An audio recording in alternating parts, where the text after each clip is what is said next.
मध्य प्रदेश में लोकसभा चुनाव के नतीजों के बाद भी चुनाव का बोझ बना रहने की पूरी संभावना है, क्योंकि प्रदेश के राजनीतिक समीकरण ही कुछ ऐसे बन रहे हैं। समझिए कैसे। फिर से प्रदेश में उपचुनाव का बोझ आने की पूरी संभावना बनती दिख रही है। दरअसल लोकसभा चुनाव के बीच कई सीटों के विधायकों ने दल बदल लिया। कांग्रेस और बीजेपी ने कुछ विधायकों को लोकसभा चुनाव में टिकट भी दिया। अब ऐसे में मध्य प्रदेश की 4 से 8 सीटें ऐसी हैं जहां पर लोकसभा चुनाव के नतीजों के बाद उपचुनाव हो सकते हैं। लोकसभा चुनाव की घोषणा होने के बाद से अब तक मध्य प्रदेश में कांग्रेस के 3 विधायक पाला बदल चुके हैं, जिसमें छिंदवाड़ा जिले की अमरवाड़ा विधानसभा सीट से कांग्रेस विधायक कमलेश शाह ने 29 मार्च को अपने पद से इस्तीफा देकर बीजेपी ज्वाइन कर ली थी और विधानसभा अध्यक्ष नरेंद्र सिंह तोमर ने उनका इस्तीफा मंजूर कर लिया था, जिसके बाद अमरवाड़ा विधानसभा सीट खाली हो गई है। इसी तरह श्योपुर जिले की विजयपुर विधानसभा सीट से कांग्रेस के सीनियर विधायक रामनिवास रावत 30 अप्रैल को बीजेपी में शामिल हो गए थे। सागर जिले की बीना विधानसभा सीट से कांग्रेस की महिला विधायक निर्मला सप्रे भी कांग्रेस छोड़कर बीजेपी में शामिल हो गई। हालांकि अब तक इन दोनों विधायकों ने फिलहाल इस्तीफा नहीं दिया है, लेकिन दल बदल की वजह से इन्हें इस्तीफा देना पड़ सकता है। इधर कांग्रेस ने इस बार अपने 5 विधायकों को लोकसभा चुनाव का टिकट दिया है। कांग्रेस ने सतना से विधायक सिद्धार्थ कुशवाहा को सतना लोकसभा सीट से चुनाव लड़ाया है। डिंडौरी से विधायक ओमकार सिंह मरकाम को मंडला लोकसभा सीट से चुनाव लड़ाया है। तराना से विधायक महेश परमार को जैन से चुनाव लड़ाया है। पुष्पराजगढ़ से विधायक फुंदेलाल मार्को को शहडोल से चुनाव लड़वाया गया है, जबकि भांडेर से विधायक फूल सिंह बरैया को भिंड लोकसभा सीट से चुनाव लड़वाया है। ऐसे में अगर इनमें से कोई भी विधायक चुनाव जीत जाता है तो उसे एक पद से इस्तीफा देना ही होगा। ऐसी स्थिति में इन सीटों पर भी उपचुनाव की स्थिति बन सकती है।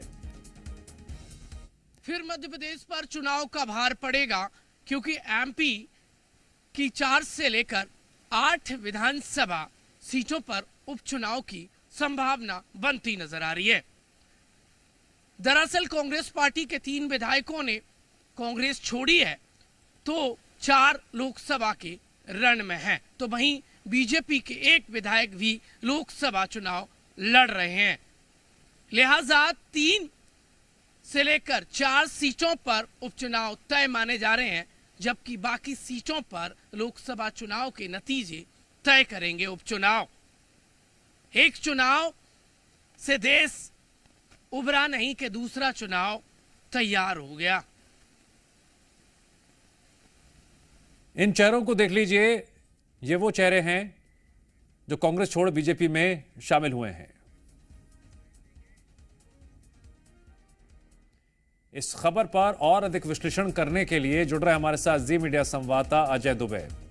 अजय, अभी मध्य प्रदेश में चुनाव का बोझ अभी बाकी है, रिपोर्ट के जरिए हमने समझाया कैसे। अब जरा विश्लेषण करिए, इसका क्या असर पड़ेगा मध्य प्रदेश की सियासत पर? देखिए, मध्य प्रदेश में 4 से 8 सीटों पर उपचुनाव हो सकते हैं और ऐसे में राजनीति के जो नेता हैं वो खास तौर से अपने स्वार्थ के लिए जिस तरह से दल बदल मध्य प्रदेश में हो रहा है और आप खुद के स्वार्थ से जनता का नुकसान हो रहा है, क्योंकि एक चुनाव से जनता उबर नहीं पाती, क्योंकि जब जब चुनाव होते हैं पूरे अधिकारी उसमें व्यस्त होते हैं, निर्वाचन प्रक्रिया होती है, इसमें आर्थिक बोझ भी जो है प्रदेश पर आर्थिक भार भी पड़ता है और ऐसे में जो प्रदेश की विकास है उस गति में ब्रेक लग जाता है, बाधक होता है। और मध्य प्रदेश में 3 से 4 सीटें ऐसी हैं जहां पर उपचुनाव हो सकते हैं, क्योंकि बीजेपी के 1 सीट पर जहां से विदिशा की बात करें तो वहां से पूर्व मुख्यमंत्री शिवराज सिंह चौहान हैं। अगर वो जीतते हैं तो वहां पर उपचुनाव की संभावना होगी, क्योंकि वो विधानसभा जो विधायक के पद से इस्तीफा दे देंगे। 3 विधायक हैं जो कांग्रेस के भारतीय जनता पार्टी में शामिल हुए हैं।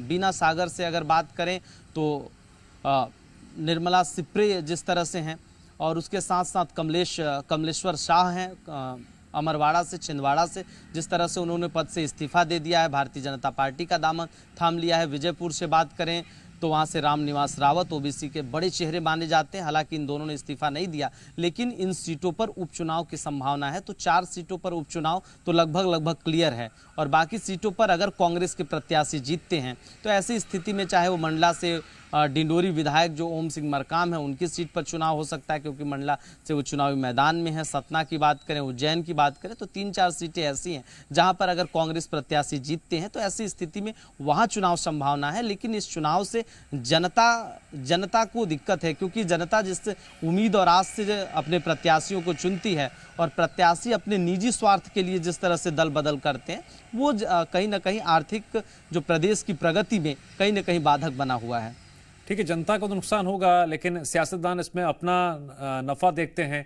इस लिहाज से अगर आंकड़ों को समझने की कोशिश करें तो पिछले विधानसभा चुनावों में 163 सीटें बीजेपी ने जीती थीं, कांग्रेस का बहुत लचर प्रदर्शन रहा था।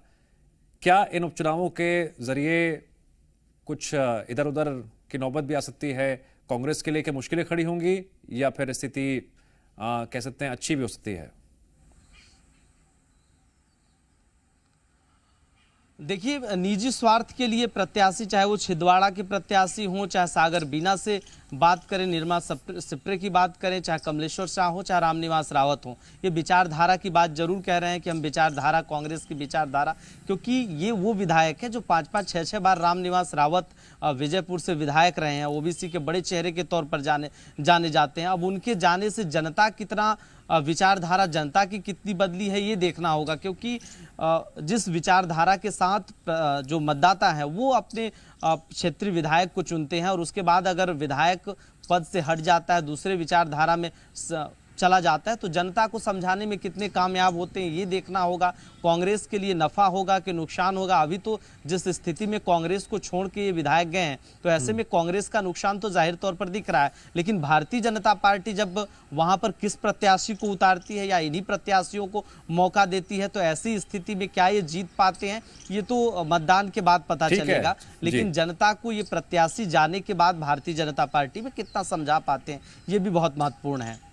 बिल्कुल, और पहले लोकसभा चुनाव के नतीजे सामने आने बाकी हैं। 4 जून को जब नतीजे सामने आएंगे, फिर नए सियासी समीकरणों की कहानी भी लिखी जाएगी। बहरहाल अजय, जानकारी के लिए आपका शुक्रिया।